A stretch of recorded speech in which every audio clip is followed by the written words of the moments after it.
모르는 척 하시는 얼굴이네요. 아시는 분은 따라하셔도 괜찮습니다. 운명. 이번에는 이 가사대로 한번 해보실까요? 옆에 분을 바라보십시오. 자, 손을 내밀어 보십시오. 손 내밀기. 자, 그 손을 용감하게 잡으실 수 있는 분은 잡아보세요.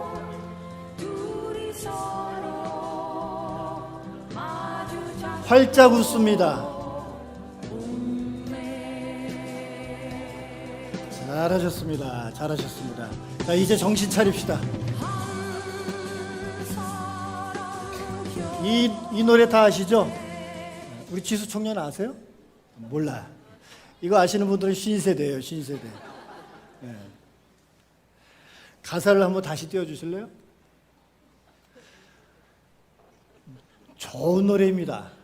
아주 좋은 노래예요. 좋은 가사. 예. 대중가요 중에서 가사들이 참 우리 현실에, 이 일상에 굉장히 이렇게 와닿는 가사들이, 콕콕 찌르는 가사들이 얼마나 많은지 몰라요. 예. 특히 요새 젊은이들의 가사는 더하죠. 아주 심장을 찔러 쪼갭니다. 그 가사들이. 예. 가사를 자세히 보십시오.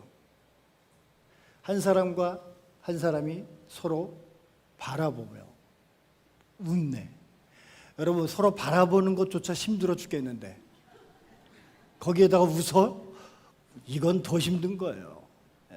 이 한국 사람들이 유교 문화의 그 사상에 젖어 있어서 이게 굉장히 힘든 겁니다.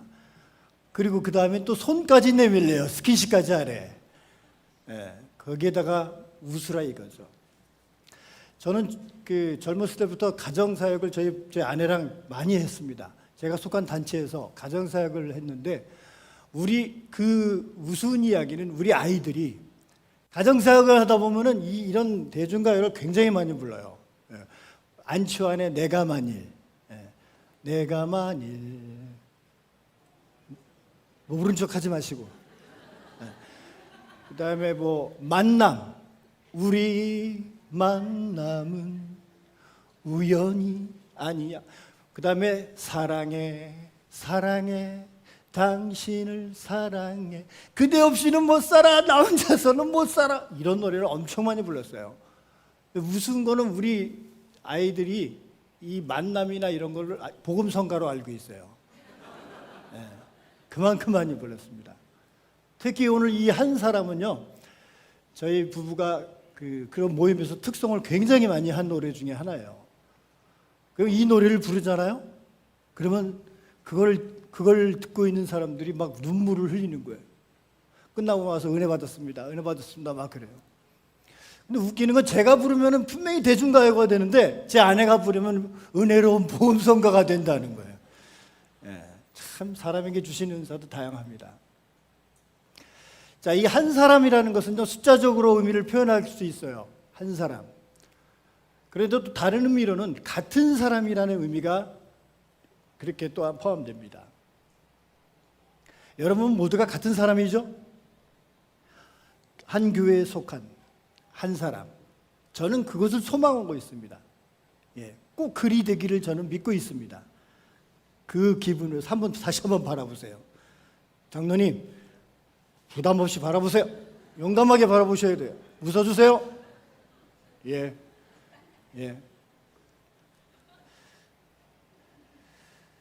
자, 이렇게 가사 내용처럼 서로에게 손을 내밀고 잡아주고 이끌어줄 수 있는 그런 관계라면 우리가 얼마나 좋겠습니까? 그리고 우리가 추구하는 이 아름다운 그 연대와 연합의 공동체는요, 너무너무 쉽게 쭉쭉 잘 갈 수 있을 것 같습니다. 그런데 이게 소망이고 바람이고 우리의 원이지만 그것이 그렇게 쉽게 이루어질 수 없다는 사실이 우리의 현실인 것이죠. 떨어질래야 떨어질 수 없는, 서로에게 필요한 부분을 채워주는 그런 사이들, 그러한 관계, 어찌 보면 그 무엇과도 바꿀 수 없는 생명과도 같은 그런 존재, 이것을 나타내주는 아주 괜찮은 시가 있어서 제가 퍼왔습니다. 우리 유명한 성우의 목소리를 통해서 우리 시를 한 편 감상하시겠습니다. 당신은 나에겐 생명 같은 단 한 사람. 성호 윤봉석.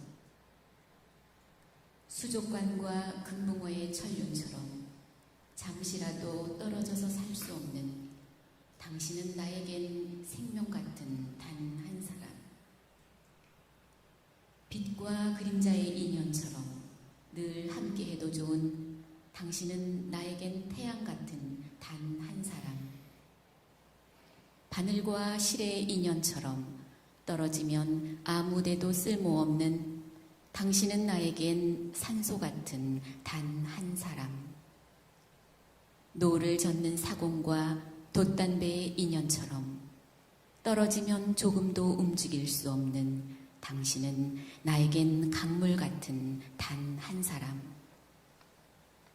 아름다운 꽃과 나비의 인연처럼 우리는 서로가 꼭 필요한 당신은 나에겐 수족 같은 단 한 사람. 비와 우산의 인연처럼 때려야 뗄 수 없는 당신은 나에겐 웃음 같은 단 한 사람. 당신은 나에겐 어깨동무하고 평생을 걸어도 실증나지 않고 꿀맛처럼 달콤한 음악 같은 단 한 사람. 네, 박수 한번 주셔야죠. 참 우리 교회에 은사 있으신 분들이 참 많아요, 그죠? 예. 벌써 이 예배가 이렇게 격상되는 것 같지 않습니까? 예, 분위기가 아주 좋습니다. 여러분, 이 시를 지금 감상하시면서 참 저런 인연, 굉장히 천륜과 같은 그런 인연, 이런 인연을 소유할 수만 있다면 얼마나 좋겠습니까? 떨어질래야 떨어질 수 없는 그런 인연. 맨 마지막에 당신은 나에겐 어깨동무하고 평생을 걸어도 실증나지 않고 꿀맛처럼 달콤한 음악 같은 단 한 사람. 이런 관계가 우리 부부와 또 우리 동역자들, 또 우리 공동체에서 이루어진다면 얼마나 좋겠습니까? 그런데 현실은 그게 아닌 것이죠. 왼수가 아니면 다행이고 평생 왼수가 아니면 더 다행이겠죠. 그렇죠? 저는 감사한 것은요, 제가 일주일에 한 번 이 주일을 굉장히 기다린다는 사실입니다. 여러분 얼굴을 아직 전체를 파악하지는 못했지만은 그럼에도 여러분 한 분 한 분이 주일마다 대해주시면서 웃어주시고 배려해주시고 섬기시는 그 모습이 너무 좋아요. 그래서 기대가 돼요. 아직까지는. 지금 시기는 좋을 수밖에 없는 시기입니다. 예. 근데 이게 조금 지나다 보면 어떻게 될지 제 마음 나도 몰라. 이런 현실이 될 수 있겠죠. 그러니까 우리는 정신 차려야 합니다. 예. 자, 이러한 소망대로, 이러한 바램대로 우리는 살아야 되지만 그러지 못하는 게 우리의 문제이죠. 부부로, 동반자로, 동역자로 살아갈 때 본인에게 부족한 면이 있어요.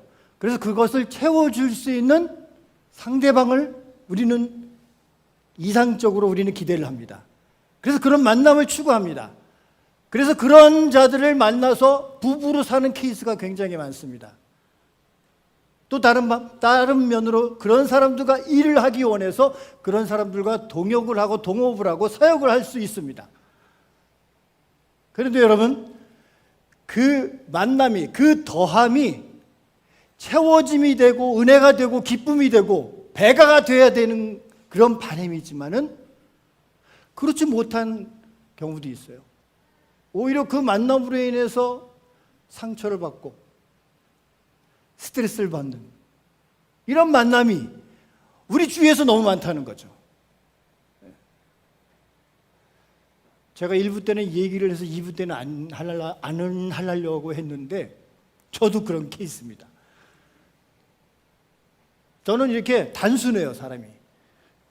그래서 회의하는 거를 굉장히 싫어해요. 심각한 거 굉장히 싫어합니다.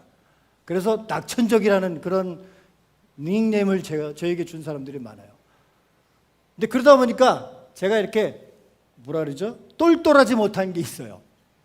그러다 보니까 제 배우자로는 똘똘한 사람을 찾고 얻어야 되겠다. 그래서 지금의 제 아내를 만난 것입니다.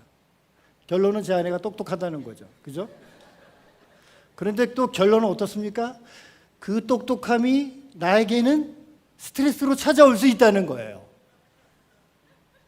우리 조병호 목사님이 제일 많이 웃는 거 보니까 동병상련의 모습인가. 여러분, 이게 굉장히 중요한 포인트죠.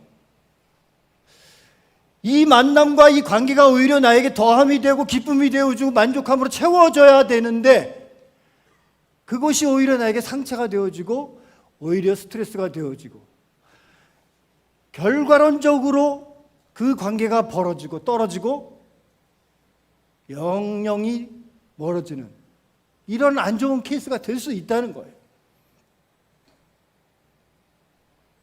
그래서 오늘 우리는 이러한 이상적인 만남의 조건을 가지고 일상에서 또한 교회에서 최상의 아름다운 연대 및 연합 공동체로 살아가며 완성시킬 수 있는지, 즉 한 사람으로 한 교회로 하나님이 찾으시고 원하시는 그 교회로 살아갈 수 있는지를 오늘 우리가 읽었던 그 본문에서 한번 찾아보기로 하겠습니다.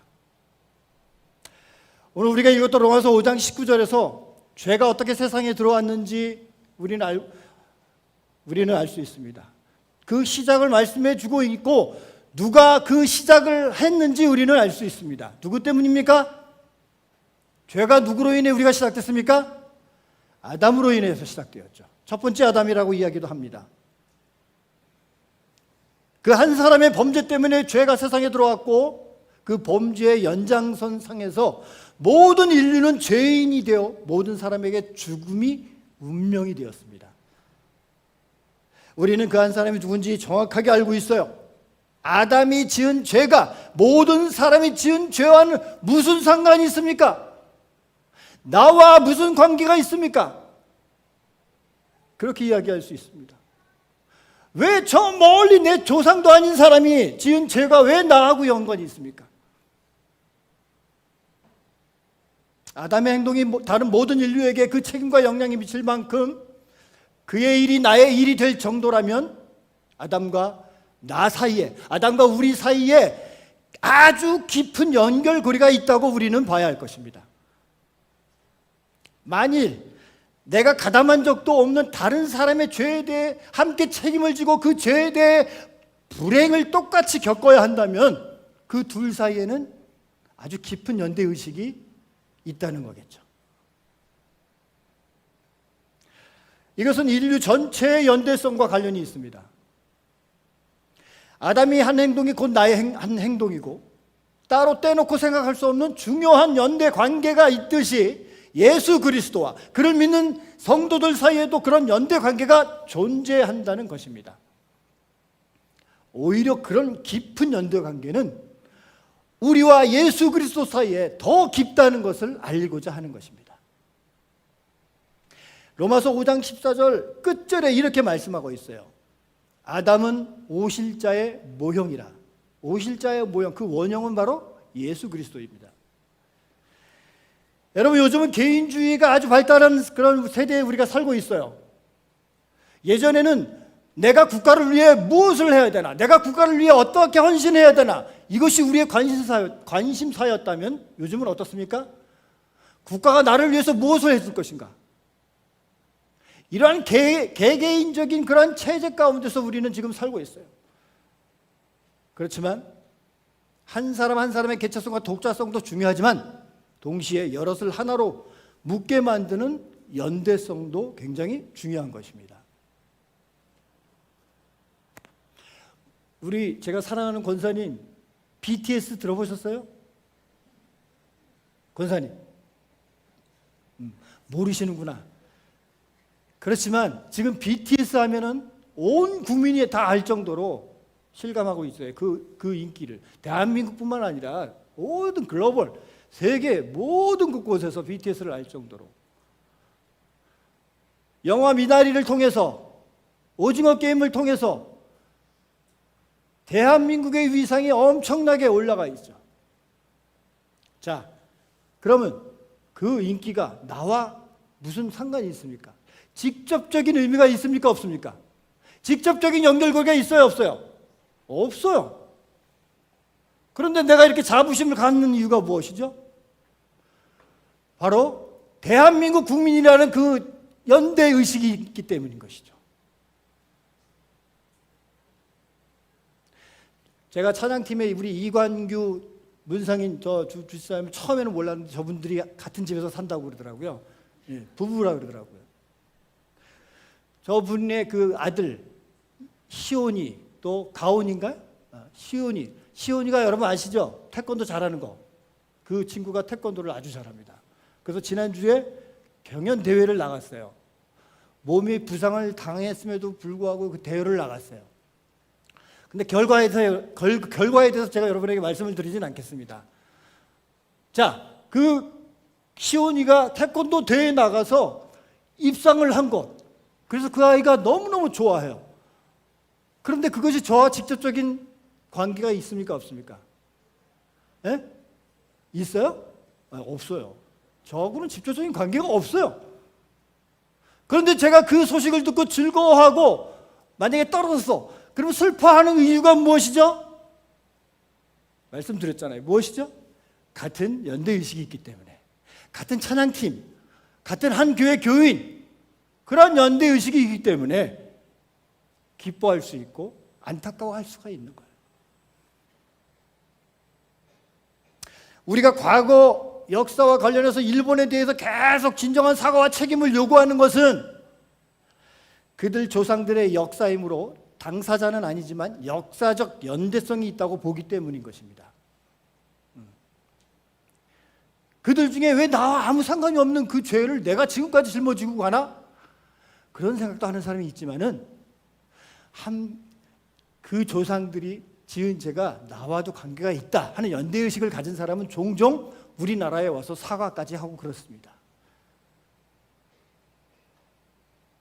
이것은 모두가 연대의식에서 출발하는 것이죠. 아담과 그 이후 모든 인류가 가지는 연대성은 일반 공동체의 연대성보다 깊은 의미가 있습니다. 그런데 이런 특별한 연대 관계가 오직 예수 그리스도에게서 더 풍부하게 나타났다는 사실, 여러분 이 본문을 통해서 한번 찾아보시기 바랍니다. 로마서 5장 15절 18절 말씀, 요거까지는 우리 성우가 읽어주시면 좋겠어요. 자,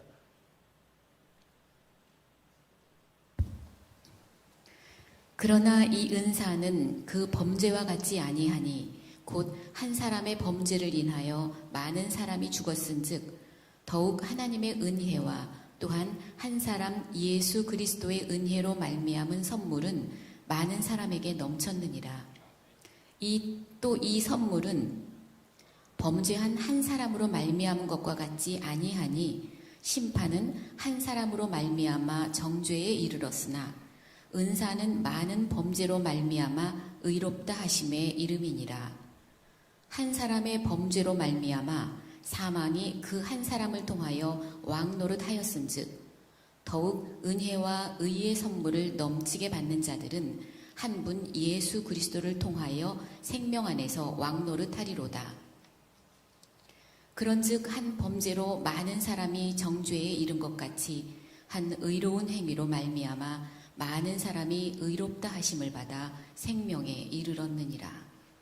아멘. 아멘. 자, 여기서 우리가 느끼는 것은요, 아담의 범죄로 인해서 우리에게 느꼈던 그런 효과보다 예수 그리스도를 통해서 우리가 얻은 효과가 더 크고 놀랍다는 현실, 그것을 여러분, 그것을 느끼셔야 돼요.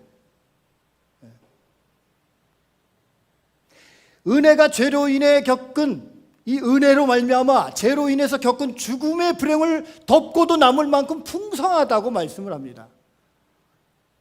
첫째 아담이 실패한 것을 회복하여서 온전하게 하시는 둘째 아담과 연합한 사람들은 풍부한 복과 은혜를 누릴 수 있게 되었습니다. 오늘 본문의 19절 말씀이 그 말씀이에요. 바로 한 사람이 순종하지 아니함으로 많은 사람이 죄인 된 것 같이 한 사람이 순종하심으로 많은 사람이 의인이 되리라. 할렐루야. 이 말씀의 강조점은 무엇입니까? 우리와 연결된 아담의 범죄로 말미암아 우리가 많은 고통을 받았지만 이제 온전한 순종과 대속사역을 행하신 예수 그리스도 그분과 내가 연결이 되어서 그것을 덮고도 남을 만큼 풍성한 은혜와 행복을 우리는 누리고 있다는 사실을 여러분 기억하시라는 거예요. 언제까지나 아담만 탓하고 있을 거예요. 언제까지 아담으로 인해서 내가 죄인이다. 거기에서 맴돌 거예요. 그보다 더 큰 의미, 예수 그리스도로 인해서 우리는 말할 수 없는 큰 은혜와 행복의 열매들을 우리가 추구할 수 있다는 거, 우리가 영위에 나갈 수 있다는 사실에 여러분 초점을 맞추시라는 거예요.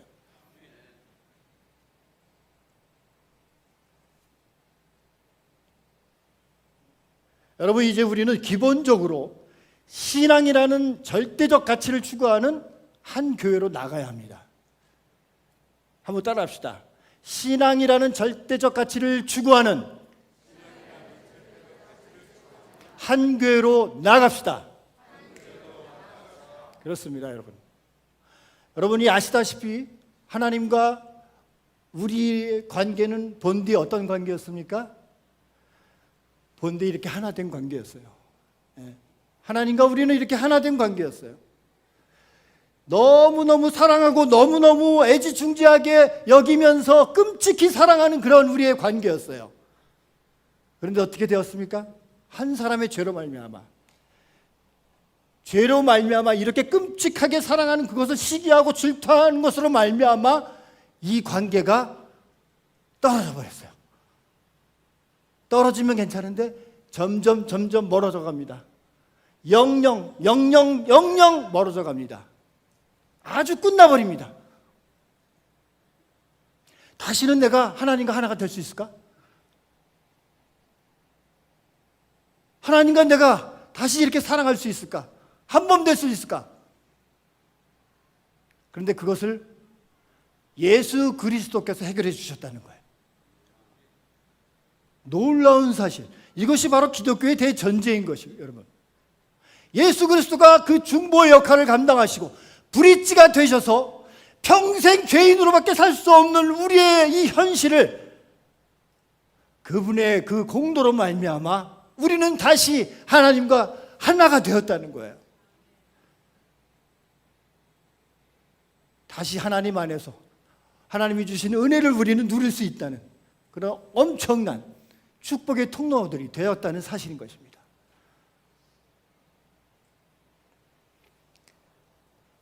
이렇게 구원받고 하나님과 하나 된 우리는 하나님, 여기가 좋사오니 여기만 부흥되게 하소서, 이렇게 잘못된 교회관을 가지고 살아가면 되겠습니까?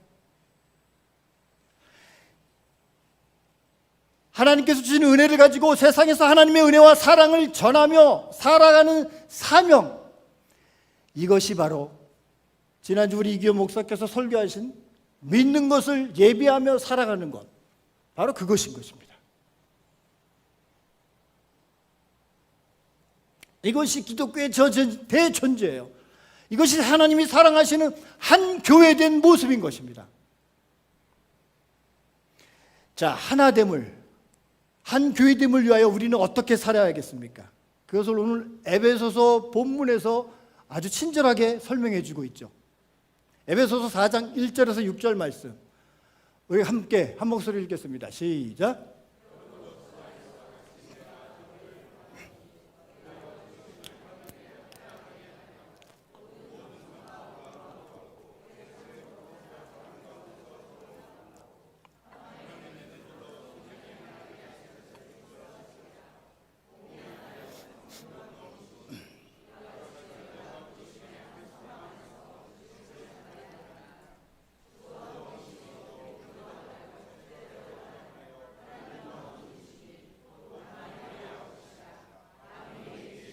아멘.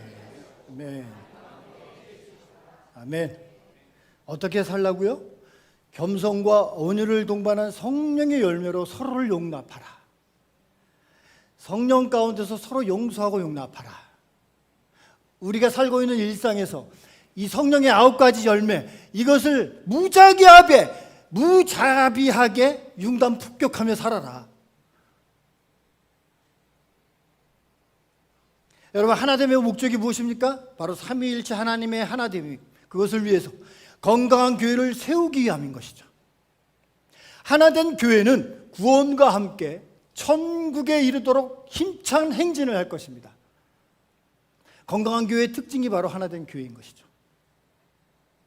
자, 한 교회됨을 위해서 우리가 또 해야 할 것은 바로 다양한 은사로 섬기는 것입니다. 에베소서 4장 7절에서 12절 이하의 말씀이죠. 제가 읽어드릴게요. 우리 각 사람에게 그리스도의 선물의 분량대로 은혜를 주셨나니 그러므로 이르기를 그가 위로 올라가실 때 사로잡혔던 자들을 사로잡으시고 사람들에게 선물을 주셨다 하였도다. 올라가셨다 하였은즉 땅 아래 낮은 곳으로 내리셨던 것이 아니면 무엇이냐. 내리셨던 그가 곧 모든 하늘 위에 오르신 자니 이는 만물을 충만하게 하려 하심이라. 그가 어떤 사람은 사도로, 어떤 사람은 선지자로, 어떤 사람은 복음 전하는 자로, 어떤 사람은 목사와 교사로 삼으셨으니 이는 성도를 온전하게 하여 봉사에 일을 하게 하며 그리스도의 몸을 세우게 하심이라. 아멘. 여러분, 은사는 하나님이 주신 선물이에요. 왕이 내려주신 하사품, 전리품이라고도 하죠. 예수님께서 세상을 이기고 난 뒤에 주신 그 전리품입니다. 성령님께서 주신 수많은 은사들, 바로 교회를 건강하게 세우기 위함인 것입니다. 또한 한 교회됨을 위해서 우리가 해야 될 것은 틀림과 다름을 인정하고 존중할 줄 알아야 되는 거예요. 틀림이 무엇입니까?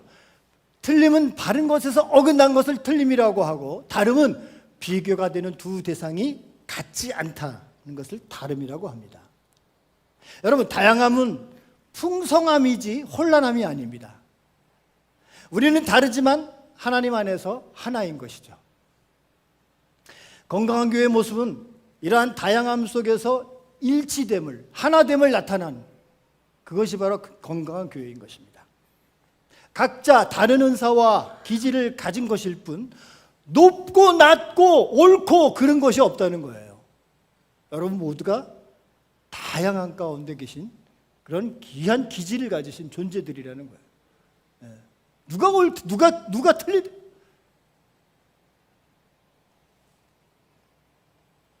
고린도전서 12장 4절 7절 은사는 여러 가지나 성령은 같고 직분은 여러 가지나 주는 같으며 또 사역은 여러 가지나 모든 것을 모든 사람 가운데서 이루시는 하나님은 같으니 각 사람에게 성령을 나타내심은 유익하게 하려 하심이라. 아멘. 참으로 많은 사람들이 있어요. 많은 다양한 사람들이 있고 참으로 그 한 가지에 다르게 반응하는 것들을 볼 수가 있어요. 여러분 플러스 있죠, 플러스. 이 플러스가 사람마다 반응이 다 틀리다는 거예요. 보십시오.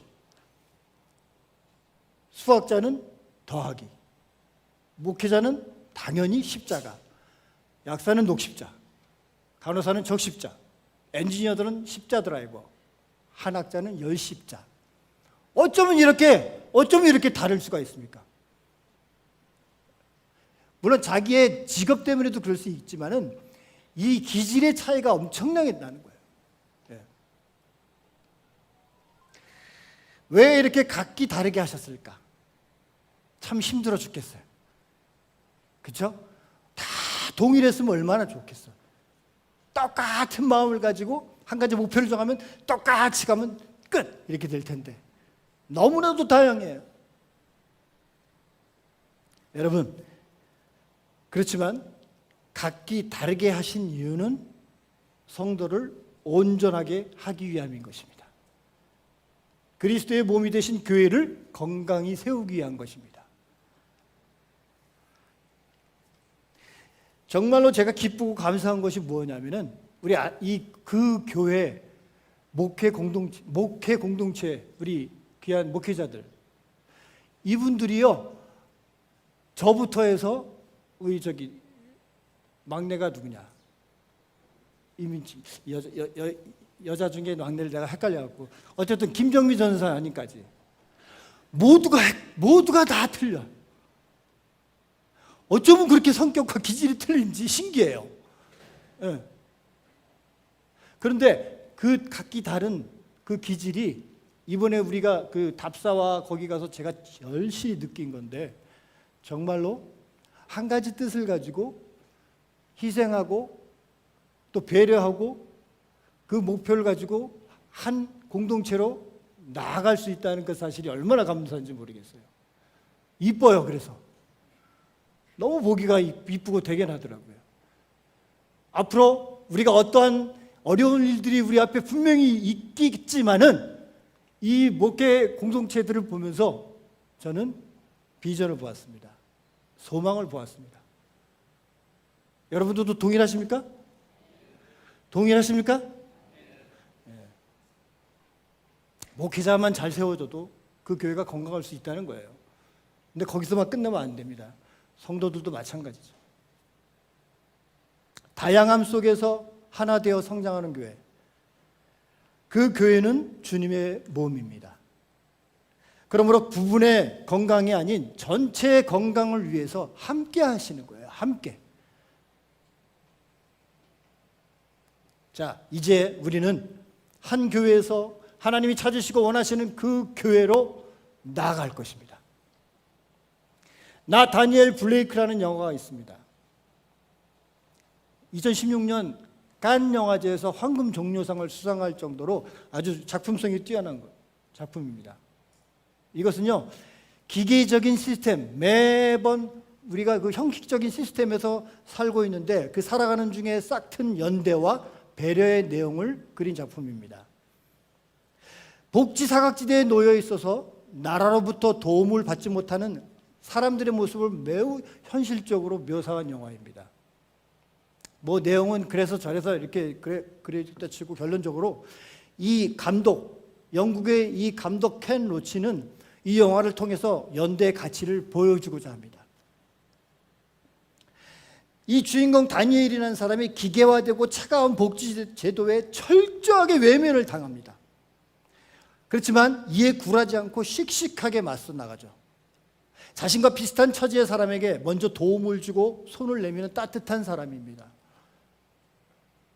반면에 현대사회가 얼마나 차갑고 혹독한지, 그런 가운데 사람 간의 온정과 배려가 얼마나 소중하고 중요한지 생각해 보게 되는 영화입니다. 국가의 체계로 지켜지지 못하는 인간의 존엄성을 보면서 어떻게 하면 공교회가 어려운 처지의 사람들을 감싸 안을 수 있을까 고민하게 하는 그런 영화입니다. 여러분, 팀 켈러 목사님이라고 아시죠? 팀 켈러. 제대로 나왔네. 팀 켈러. 일부 때는 팀 킬러로 나와갔고요. 그런데 저분이 지난달 5월 19일 날 췌장암으로 별세하셨습니다. 세계적인 교회사에 큰 영향을 준 분이죠. 뉴욕의 리디머 그 장로교회 창립자시죠. 근데 저분이 죽음으로 인해서 다시 한번 저분의 그 신앙 업적이 회고되고 있어요. 재조명되고 있습니다. 팀 켈러가 자신이 속한 교단을 넘어서 범교회적으로 영향을 미친 이유는 그의 사역과 관련이 있습니다. 복음주의권 교회들은 구원에 집중하면서 사회 참여에 소홀한 경향이 있는데, 복음이 반드시 사회 참여와 선교로 이어져야 한다고 말했고 그것을 실천했기 때문에 다양한 교단의 사람들에게 존경을 받는 인물이 된 것이죠. 저분은 굉장히 복음주의적이에요. 성경 중심적인 그런 목사님이에요. 저분이 이런 말을 했습니다. 요즘 그리스도인들도 어렵고 아픈 사람들을 돕는 일에 반대하지 않는다. 하지만 사회 구호 활동은 흔히 부차적인 의무로 여긴다. 교육과 전도사역 등을 충분히 한 후에 게다가 시간과 예산과 여유가 있을 때 하는 일이라 생각한다. 그러나 이것은 선택사항이 아니다. 팀 켈러는 복음주의 교회의 약점인 사회 참여에 대해 강조했지만 이것은 균형을 이루기 위한 보완이 아니라 복음을 분명히 알면 자연스럽게 정의와 자비, 사역을 흘러갈 수밖에 없다는 것이죠. 그러니까 결론은 무엇이죠? 복음을 제대로 알지 못했기 때문에 이런 문제들이 일어나는, 이런 문제들이 대두가 된다는 거예요. 왜 교회에서 왜 교회에서 사회에 참여를 하느냐? 개인 구원과 사회 구원이 분리되는 이유가 복음의 본질을 바르게 알지 못하기 때문이라고 팀 켈러는 말하고 있습니다. 단순히 두 사역을 합쳐야 하는 문제가 아니라 애초에 복음에서 출발하지 않은 문제라는 것이에요. 참된 복음이 선포되면은 하나님 은혜를 경험하게 됩니다. 하나님 은혜를 경험하게 되면은 그 개인은 하나님과 바른 관계를 맺지 못하는 모든 세상 일에 아픔을 느낍니다. 세상이 하나님을 알아가도록 힘쓰게 되는 것이죠. 이것은 복음에서 흘러나오는 정서이고, 복음은 사회의 정의와 자비 사역으로 자연스럽게 흘러가는 것입니다. 정의와 자비 사역의 기초가 바로 복음이라는 거예요.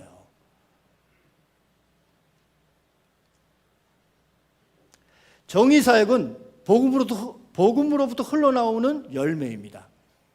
복음 안에서 이루어지는 건강한 공동체의 자연스러운 삶의 결과라고 할 수가 있는 것입니다.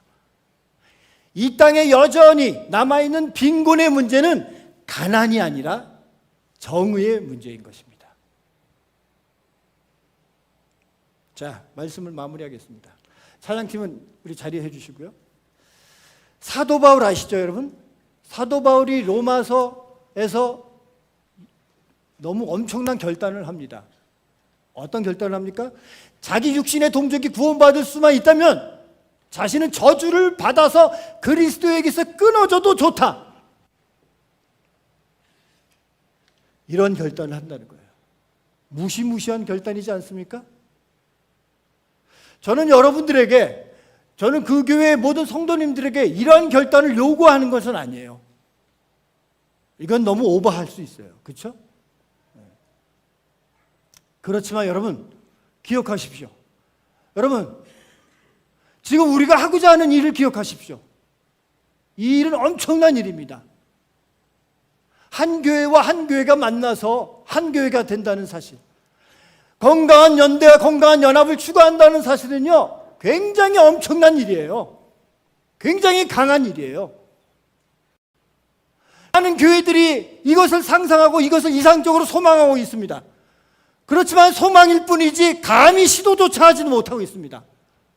더군다나 중대형 교회는 말할 것도 없어요.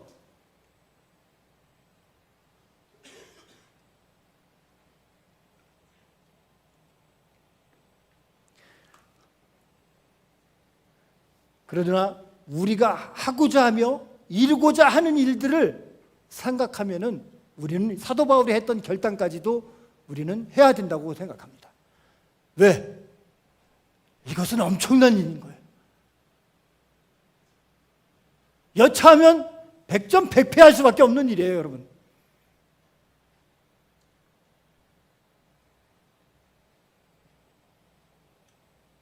여러분, 그렇기 때문에 우리는 더 강해져야 합니다. 어떻게 강해져야 합니까? 나의 힘으로 된 것은 아무것도 없어요. 아브라함이나 다윗이나 엘리야 같은 위대한 선지자들도 자기 개인의 의지와 개인의 힘으로 된 것은 아무것도 없어요. 오직 전능하신 하나님이 개입하셨기 때문에, 하나님이 함께 하시기 때문에 이 일이 가능했던 것입니다. 여러분, 그 하나님을 의지하시고 믿으시면서 함께 하십시오. 함께 하셔야만 합니다. 함께 하셔야만 합니다. 누구도 열애가 있어서는 안 돼요. 함께 하셔야만 합니다. 목사님, 저는 약해요. 목사님, 저는 힘이 없어요. 가진 게 없어요. 연약하다고요? 하나님은 연약한 자를 들어서 사용하시는 분이십니다. 가장 좋은 것으로, 가장 완전한 것으로 이루어주시는 우리 하나님이십니다. 그 사역에 여러분이 바로 주인공이십니다. 할렐루야.